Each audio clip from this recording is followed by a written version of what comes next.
We're all going to have a lot of fun this hour as Mark Stephen joins us, the voice of the Calgary Stampeders from CHQR, AM 77 Calgary. How you doing, Mark? Good. Good to be here. Good to be indoors today. It's a little on the raw side here in Calgary. One of the coldest days of the winter. Yes, indeed. Yeah. By the way, Mark, you worked in Saskatchewan for what years? A384. So you were alive when Telemiracle was just getting rolling. Yep. Remember, right around that? Yep. And we got to mention that telemiracle.com, the draw date is fast approaching March 2nd for the online 50-50 raffle. This is just another way of raising money. COVID has, for everybody, including the Kinsman Foundation. You see the pot, Darren, it's almost 100,000.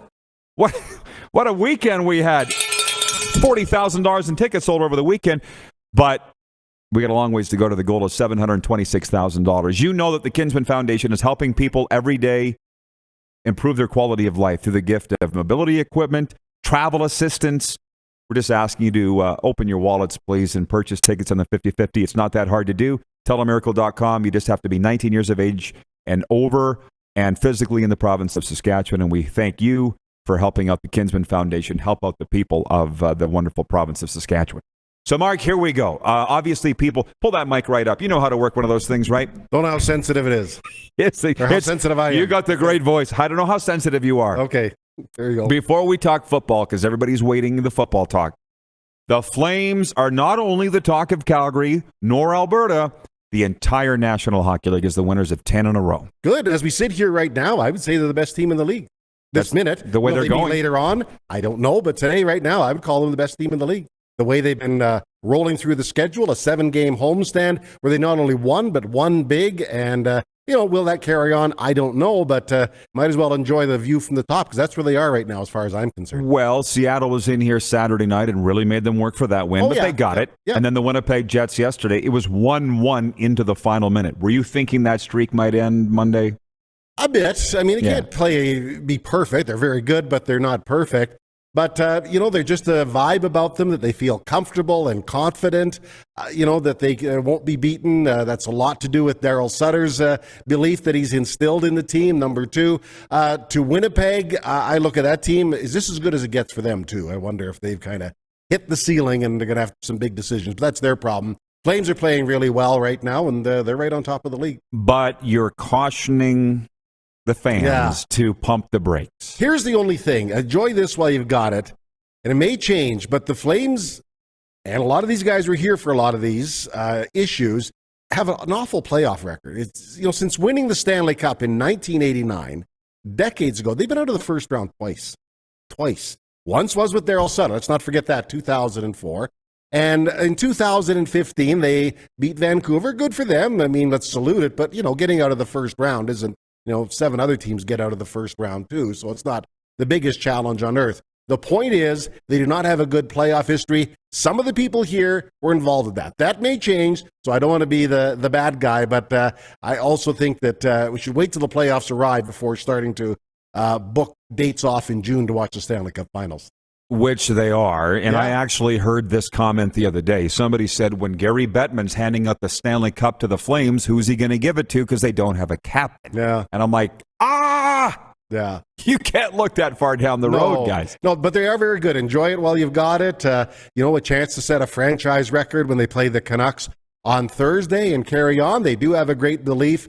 Their top line is probably as good as anybody's in the league right now. I don't think there's anyone better. So they've got a lot going for them. I think Daryl Sutter is a strong candidate for the Adams as the coach of the year. Johnny Gaudreau is a Hart Trophy candidate. Don't know if he's going to win it, but I think he's right there. And Markstrom for the Vezina. That's firepower right there. Yeah, no kidding. Well, there is a sense there's something special about this team. Yep. You feel that, don't you? Yeah, I do too. And, when they made that Toffoli trade was really a good trade. I think that addressed some of the needs on the team. Number 3, I think they're going to need a depth defenseman or two. Their top 6 is good, but it's once you get past that, there isn't much there. So in terms of NHL experience and playoff poise. So they've got a few holes, but it's still a very good roster. And certainly I just believe it's Daryl Sutter talking to them and having them believe and instilling a belief in them. I mean, his comments after yesterday's win, he said, well, it's great. We won 10 in a row. It'll be more meaningful if it's 10 in a row in the playoffs. I saw one of the reporters ask him about the cushion atop the Pacific. Did you see his answer to that? Yeah. The only cushion is on my couch. Yeah. No, he'll keep it down, and he's done a tremendous job. It's virtually a year ago, almost to the day that he was rehired. So it's a very popular move, and he's delivered. I'd like to see their record since that. I'd like to see their record since they got spanked in Florida, which I was at that game in early December. That really was a lesson that Darryl said they needed that night, and they've barely lost since. By the way, tonight in the NHL, it is St. Louis at Philadelphia, Leafs at Columbus. It's only 6 games. Minnesota at Ottawa, Nashville at Florida, San Jose at Anaheim, and the Islanders at Seattle. While I have you, and we do have Mark for an extended period, I thank you for that. We should talk about a couple other teams, most notably the Oilers. I mean, you know that I went to college here. I've spent a lot of time in this town. There's a lot of people that feel as long as we finish ahead of Edmonton, we're good. Your take on the Oilers and what's happening up there. How come they can't get it together through coach after coach? I mean, when you've got 2 of the best players in the league as your anchors, they just can't get it together. And it carries on and on and on. I don't get it. I don't care about it one way or the other particularly.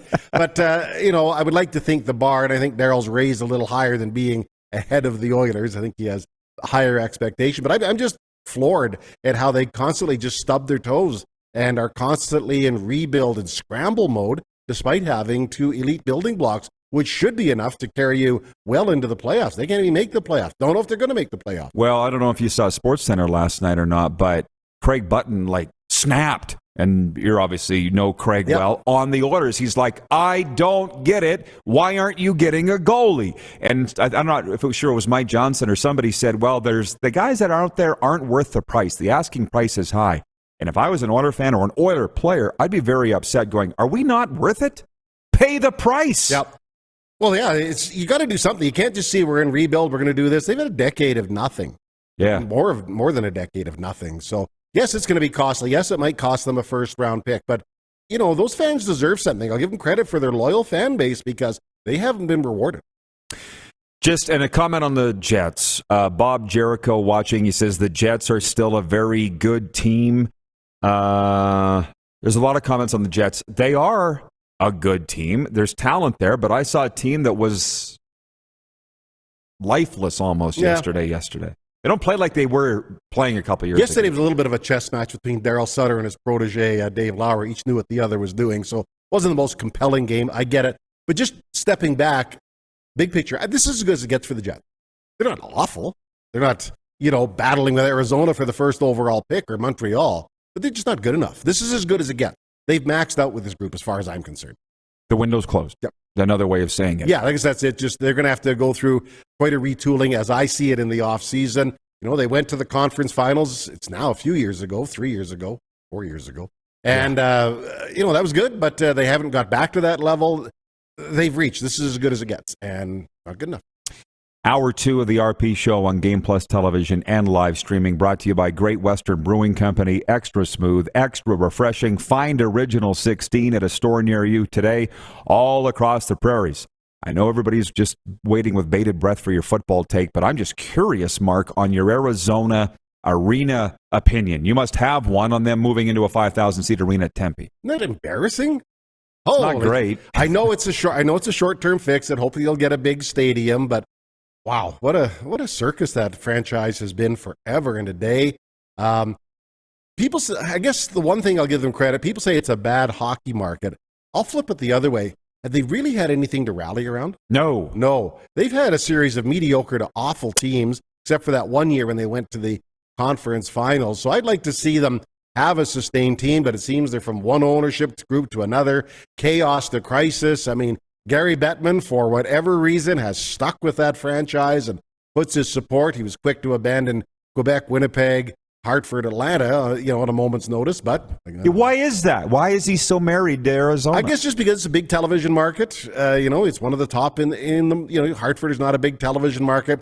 Winnipeg and Quebec ratings don't count. You can't sell in the United States circles. So I guess that's it. But boy, it's got to be frustrating though when you see Atlanta's lost not one but 2 teams to Western Canadian cities, and I don't know, it's just weird. But I got to give him credit. They should give him a standing ovation. What fans remain in Arizona anytime he appears there because he's got their back. My take is the Arizona has not failed the NHL. The NHL has failed Arizona. Yeah. And I've sat with people in the crowd, born and raised Phoenix people, that say if you gave us a team to cheer for, we'd fill this But place. the current stadium where they are, Glendale, is a mess. I'll just give you a real-life example. We were there on holidays now 2 years ago. By coincidence, the Flames were there, so I was excited to see them. Good crowd? No. Okay. They're all still stuck in the traffic jam. Still. I think so. It's 2 years ago. Okay. So, when we left at 5:30, we were on holiday, so we had nothing to, stop us. We left at 5:30, 7 o'clock game. Hey, we'll get there, watch the last minute of warm-ups. Walked into the arena. Flames goal scored by number 13, and the Flames are already up 2-0. We were stuck in such horrendous traffic coming from the east side of the city. So that's one problem. What about if you had to work or go to school? How would you get there? They don't. I agree. They got to find a better arena situation. 11:11 Mountain, 1:11 Eastern. Mm-hmm. The opportunity portal is opening. Your dreams are coming true. What does that mean for the Canadian Football League, Mark? What was the season like for you in 2021? It played, which was exciting and exhilarating. That was the number one thing. It went through with an absolute minimum of disruptions. When I got to be blunt, when the Edmonton Elks picture kind of fell apart, I wondered if it was the first shoe to drop on many. It didn't, so the league got through it. There was some criticism about the play, and I think that's fair. That wasn't maybe up to standards, but they played, and the drama and the excitement was still there, and still some great games. The games were good overall. I enjoyed it. The Grey Cup was very enjoyable. Felt awful for the people of Hamilton who were so into it, but wasn't to be. And I was just glad it was played. I was very excited about it, and it was just good to be back at the stadium. Crowds were obviously down for a bunch of reasons. Some of them were capacity-limited stadiums. Others, people just didn't go back or feel comfortable going back. But the alternative, I know it was a tough season. I know there were financial challenges, but not playing would have been a complete disaster and maybe the end of the league. Do you think not playing in 2020 was the right decision? Well, I would rather not that it matters now. I'd rather they have played, but I think I did run into Randy Ambrosi actually in Regina for the Stampeder playoff game, and he just said he's turned into a medical doctor or getting medical advice. That's all he did. I guess there's different thoughts. Ontario and Quebec were by far the most aggressive at locking down absolutely everything. Could they have played? Could they have played in a bubble? I don't know. I wonder. So I guess I'd have to say it was a very disappointing and tough decision, but I guess the right one. Let's put it this way. Could you have guaranteed they finished what they started in 2020? Yeah, well, by the way, we'll get into this far more deeply in the next segment about all these things. Patrolman Pete in Winnipeg says, breaking news, Justin Dunk reporting that Chris Streveler has signed with the Miami Dolphins. That's news to me. I don't know if you saw that or not, but good for Strevy. Seems like a really great guy. Yep. I want to say this about this Alberta market before we break and come back and get deeper into the CFL. I feel like the people are just ready to bust out. There's been these restrictions. If you can, they're petting as many people in the Saddle Dome as they can. They're finally serving food and booze, and there's getting to be more and more of a carnival-like atmosphere. And Red Deer the other night, I'm at the Rebels game. Everybody's happy to be out. I think, Mark, when they do lift it up, these places are going to be packed. March 1st. Yeah, that's the sense that I get. You? Totally, and I'll be right at the head of the line. Yeah, it's been a tough go, hasn't it? Oh, yeah. People locked down. I mean, I get like all these politicians, they bring up all these hospitalization numbers, and that's important. I don't want to minimize it, but there's so many other costs associated with what's been going on and people's mental health. In some cases, they can't handle it. All the other hospital calls too. It's just not just scoreboard on, ICU and case lots and in hospital. It's way deeper than that. And I think people have started to realize that. Well, and the other thing is when it does open up March 1st, there's no shortage of things to do around here, man. Yep. I mean, especially on a sporting standpoint. I mean, I mentioned last week I was at a Roughnecks game one night, AJ game in Canmore another night, WHL in Red Deer, then here, NHL again here. And Darren went to the mountains skiing. Like, holy smokes, Mark. Not like it's a well-kept secret. Everybody knows, but what a great spot. Yep. No, be lots going on. And when the Saddle Dome is full and they don't have to worry about rescheduling games, it's going to be the place to be. It'll be wonderful. We do need it. What do we have here? 1 minute. Hey. The new arena situation. What happens first? New football stadium or hockey arena? I think hockey arena, because the plans were so far down the line that there's been momentum built towards it. The mayor chose to derail those plans for her own agenda, but I think there's enough people that were caught off guard by that. They didn't throw the plans out, so I think there's enough momentum there. I mean, logically, the football stadium is the higher priority, but I just think if you had to pick between which is going to be constructed first, it'll be the hockey arena. And Randy from the Peg says, good morning, not going to be a popular comment, but come on, women's hockey gold is the easiest to win than any other event at the Olympics by far. Women's bronze medal in soccer, Summer Olympics, more of an achievement than women's gold in Olympic hockey. Come on. I didn't ask you about the Olympics, so I should. This is a huge Olympics town, Mark. Yep. How did you feel about Canada's performance in the games overall? Okay. It was okay. Not great, not bad. I really struggled to get into the Olympics. I can't lie to you, though. Just because I think the time zones and you didn't know what was live, what wasn't live, and, we were okay. So I watched some of it, but I've watched more. I've had more, The ski jumping in front of the nuclear dump that they had there, that was interesting. But well, I don't know how you could scorn the women's hockey team for winning gold when they're supposed to win gold. They went and did their job. Yeah. What do you want? Get on the men's team for not. That was kind of boring. But listen. Maybe that's it. Maybe the fact the men's team was not there. The hockey was not especially compelling. I'm surprised to hear you say that you're not necessarily into the Olympics, given what happened here in '88, all the legacy facilities that are still here. Yeah. And now there's talk of maybe another. I don't know. It was voted down for a couple of years ago. It had a plebiscite. I think, first of all, I do watch a lot. I probably watch more than the average person, but not as much as I usually do. So it's not that I wasn't into them. I've been into more, I guess. They were voted down in 2026. It was a combination of things with the people that were flogging it. And number two, there's a real mistrust with the IOC. They've got a real problem. They've got a huge problem. Like, cities aren't lining up and knocking each other down to get the games anymore. So that's a problem. Could they ever come back here? I guess so. But it would have to be on Calgary's term, not what the IOC said. They say, here's what we got. We're going to spend a little here. We're going to do this. Does that work? Mm-hmm. If they say yes, great, bring them on. If they don't, we'll see you around. Go find your other spot. Well, I tell you what, walking around the Saddle Dome yesterday in the game against the Jets on Family Day, I just thought, when this thing opened, it was the Taj Mahal. Yep. And they've kept it in great shape as far as I'm concerned. You can eat off the floors. And I'm like, this thing about the concourses being too narrow, to me, it's all a bunch of bunk. I get the concert thing with the roof. I get it, but I still like the barn. Yeah. Okay. Tell the CFL fans, tweet it, text your friends. Mark and I are going to get into it for the rest of our time, and it's a lot of time here with Mark, Stephen, and I, the voice of the Stampeders. And to open it up, Ryan H. on YouTube says, how does Mark think Edmonton will do this year with Chris Jones at the helm? Well, first of all, that is the biggest story of the offseason. Yes, it is, isn't it? Chris Jones returning. Well, they'll be better. Low bar to jump over, but they'll be better.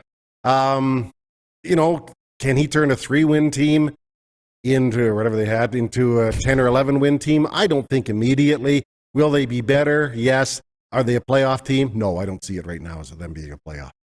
I think there's too many steps to, jump over to become a playoff team. I don't see it, but he'll make them better. I know that for sure. Always a tough division, though, right? Yep. I mean, BC and Edmonton they've got a lot to prove. Right. For sure. And, BC, first of all, Edmonton signed in a $300,000 receiver. What's that all about in a salary?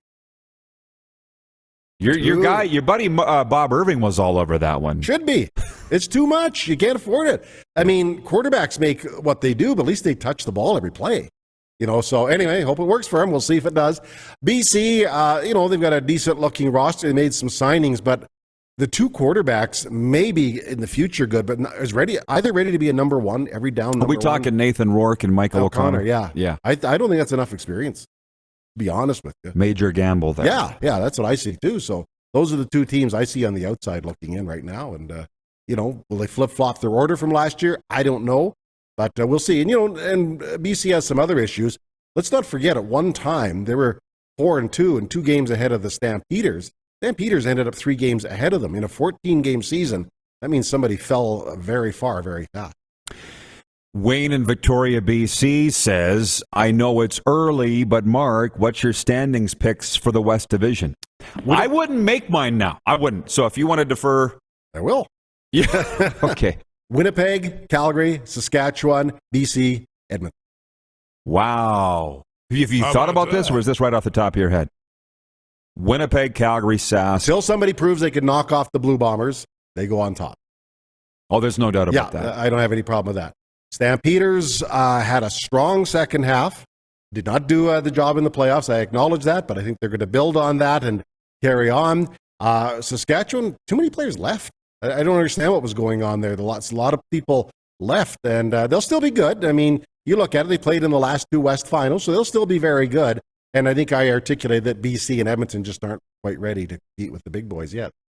Well, let's dig into that a little more because we still got a lot of viewers in Saskatchewan, and it was interesting. I've been out here long enough talking to football people out here that they're seeing the same thing the Rider fans are, and it's where's the signings? We're hosting the Grey Cup.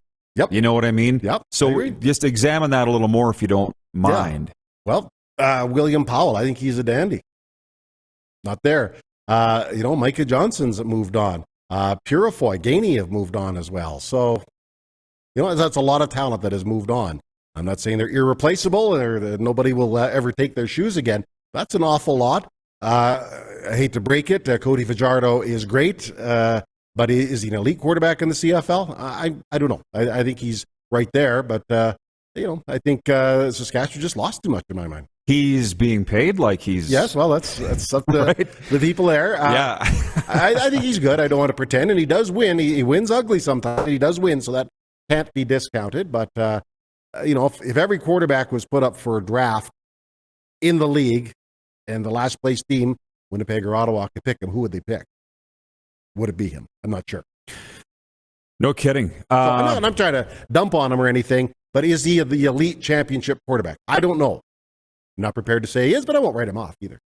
Just to sprinkle in a few more comments from the viewers. Junior A hockey is roaring back. Tony Cernak's watching in the Energy City. He says 2,300 people for the Estevan Bruins game Saturday night. Peanut Butter Pete had to feed the crowd pizza because Runke scored 4 goals. That's a promotion they have down there in Estevan. They're packing the barn for that. So as we said, people can't wait to get out of the house.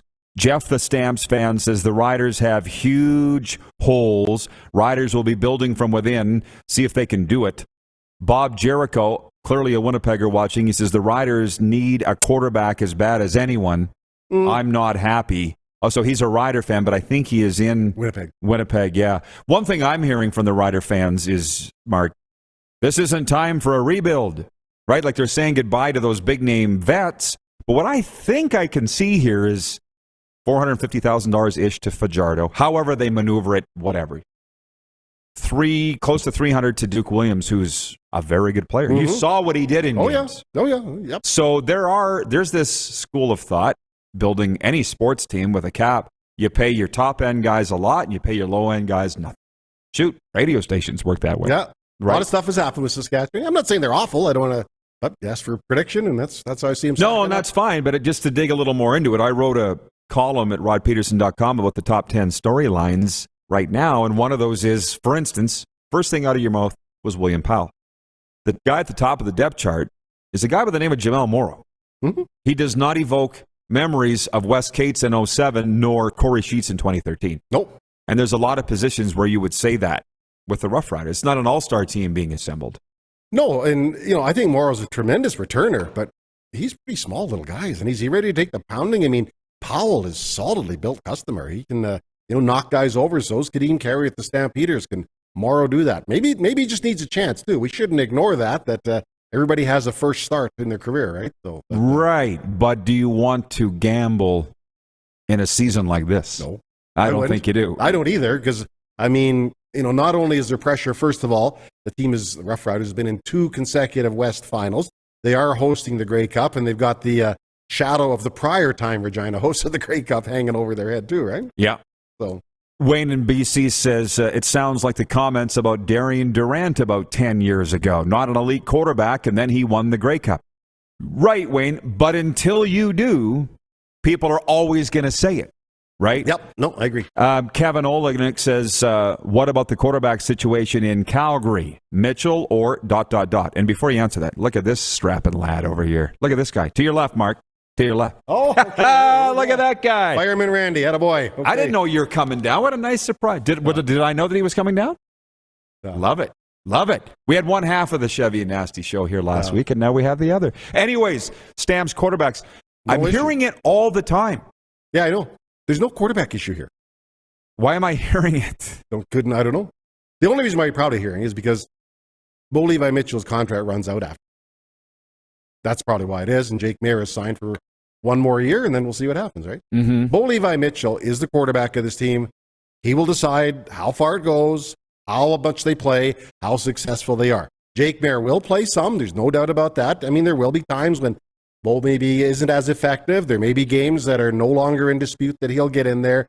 Maybe the odd series here and there. But this is Bo Levi Mitchell's team. It'll go as far as he takes it, as far as he can, and there's no quarterback on. No, but where else would he ever play? Like, he loves it here, right? You say his contract's up, but that's paperwork. Yeah. You know what I mean? I know what you're saying, but nonetheless, it's a talking point because two quarterback contracts end at the same time. Yeah. But no, I don't see him playing anywhere else, and I do get that from time to time. People say, what are they going to do about Maier? I don't know. Have them watch. That's what they're going to do. Well, the thing is, I've said, despite our rivalry, which was fun, I've always said this is a tremendous CFL city, and they know their football, I think. Yep. So do they not understand when they sign Tommy Stevens and a young hotshot like Jake Maier, it's competition. Yep. Flames do the same. Yep. Dylan Dubé dropped down on the line because he wasn't doing the job. He lost the competition. So anyway. Yes, I would think they would know that. But, one thing about Bo, before I let you go, the one thing that I heard just yesterday at the Saddle-In was that if there's a criticism of Bo, it's that he comes back from injury too early because he feels responsible that the team can't win without him. And I said, where's the fault in that? Hey, what's wrong with that? Yeah. Right? Yeah. They also said when Jake Maier threw for 300 yards a game, Bo got healthier very fast too. Well, it was a bit of a coincidence, but I know what you're saying. It was an absolutely magnificent game by Maier, in Winnipeg, that game in August. But I will just say this, as promising as he is, he's only played 3.5 games. I mean, there's no better place on earth to learn how to be a successful quarterback than here. Just ask Bo Levi Mitchell. I had to wait for a couple of years to get his turn. So it works well. I mean, you can walk into a meeting room with MVP like Dave Dickinson, a Grey Cup winning quarterback, and John Hufnagel, who's taught and worked with some of the best. I mean, there's no better factory on earth. So I think Maier realized that too. Why, when they talk of the pantheon of Calgary Stampeders quarterbacks, do I hear the names Jeff Garcia, Doug Flutie, Dave Dickinson, Bo Levi, and I do not hear the name Henry Burke? Yeah, it's a bit surprising, isn't it? I guess, he all he did is win a Grey Cup. And he's loved. He's loved, right? He's loved. And, and won an MOP. All I can say is, I'm not exactly sure why, when you rank the top Stampeders ever, top 10, certainly Henry, if he's not in the top 10, is very, very close to it. Bo is breaking all of Henry's records, or about to break. So it's fun to watch, isn't it? Yeah, very much so. So, and he'll be back. He's a very bright guy. And, if he takes too much responsibility, I mean, he's had his contract restructured a couple of times to ensure they can sign and keep players. That's the act of somebody that's thinking big picture. And last one from our viewer, Nelson Hackowicz, he says, as two radio guys, who are your front runners for the Saskatchewan and Winnipeg play-by-play jobs? I'll probably defer on that one because I have no idea. Do you want to take a swing at it since he asked? No. No, I'm not going to speak for CKRM, Saskatchewan Roughriders. Or the Bombers. Yeah. I mean, I know there's lots of talk out there, but it's not really my call to make. But I will say this. Whoever gets those will have the second and third best jobs in the league. So. There you go. How about that? Mark, can we do this again? Yeah. I'm 10 minutes away down the road. Love it. Perfect. Hopefully I won't have to shovel all the snow off to get here, but if I do, so be it. Always fun. Thanks, Mark. Good. Okay, thank you. Hey, everybody. Thanks for watching the RP Show on YouTube. And don't forget, we're live daily on YouTube from noon to 2 Eastern. If you like what you see, hit subscribe. And if you like the program, check around for other segments of the Rod Pedersen Show here on YouTube.